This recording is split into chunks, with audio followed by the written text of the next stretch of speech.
Lancer une entreprise, c'est une idée qui est dans l'air du temps. Et si on regardait du côté de la Tunisie, le pays a complètement modernisé son cadre d'investissement et c'est devenu un terrain vraiment fertile pour les nouvelles idées. Allez, on va voir ensemble comment on peut concrétiser un projet ambitieux sur le sol tunisien. Alors, voilà notre programme. On va d'abord se demander pourquoi la Tunisie. Ensuite, on verra comment choisir la bonne structure, on parlera des coûts, de la paperasse. Puis, on décortiquera le processus de création. Et pour finir, on explorera les fameux avantages fiscaux pour les entrepreneurs. C'est parti.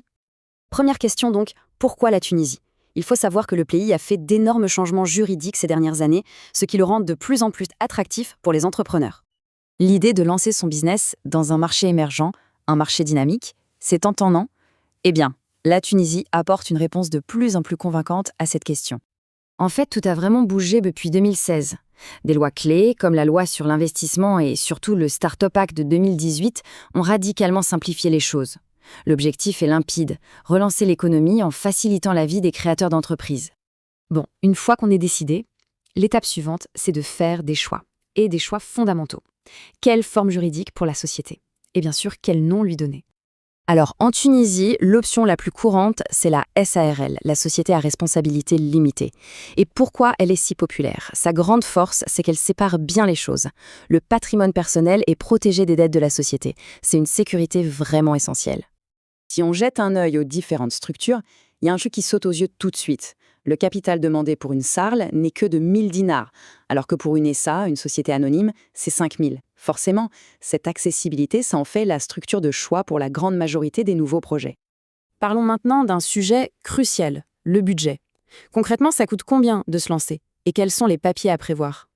Le tout premier chiffre à avoir en tête, c'est ce fameux capital minimum pour une SARL, seulement 1000 dinars tunisiens. C'est, disons, la première brique de l'investissement. En plus de ce capital, il y a les frais administratifs de base pour l'enregistrement. On tourne autour de 310 dinars. On voit bien que l'investissement de départ reste tout à fait raisonnable. Après ça, il y a la rédaction des statuts. C'est une étape super importante. Là, les coûts peuvent varier, il faut compter entre 500 et 2000 dinars. Ça dépend si on se fait aider par un juriste. Et franchement, c'est souvent une bonne idée. Ok, maintenant qu'on a posé les bases, comment tout ça s'organise? En fait, le processus de création est un parcours assez bien balisé. Le chemin se fait en 6 étapes bien claires. Ça commence avec la déclaration d'investissement à l'API. C'est l'Agence de promotion de l'industrie et de l'innovation. Et ça se termine avec la publication au JORT, le journal officiel. Chaque pas nous rapproche de la création d'une boîte légale et prête à fonctionner. Et pour simplifier toutes ces démarches, le gouvernement a mis en place un outil vraiment clé, le guichet unique. C'est un centre administratif où les entrepreneurs peuvent faire presque toutes les formalités au même endroit. C'est un gain de temps énorme. Une fois que l'entreprise est créée, c'est là que ça devient vraiment intéressant. Le gouvernement tunisien a prévu de grosses incitations fiscales pour les nouvelles entreprises et en particulier pour les startups. Le Startup Act tunisien, c'est une loi qui a tout changé.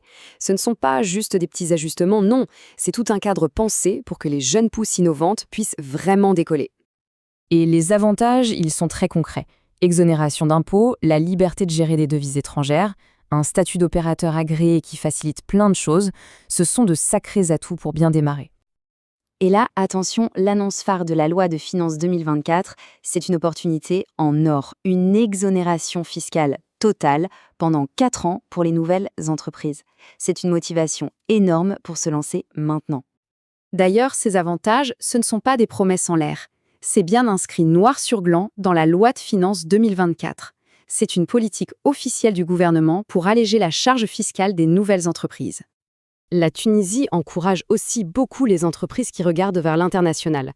Que l'on soit un exportateur total ou partiel, il existe des régimes fiscaux avantageux qui sont là pour récompenser cette ouverture sur le monde.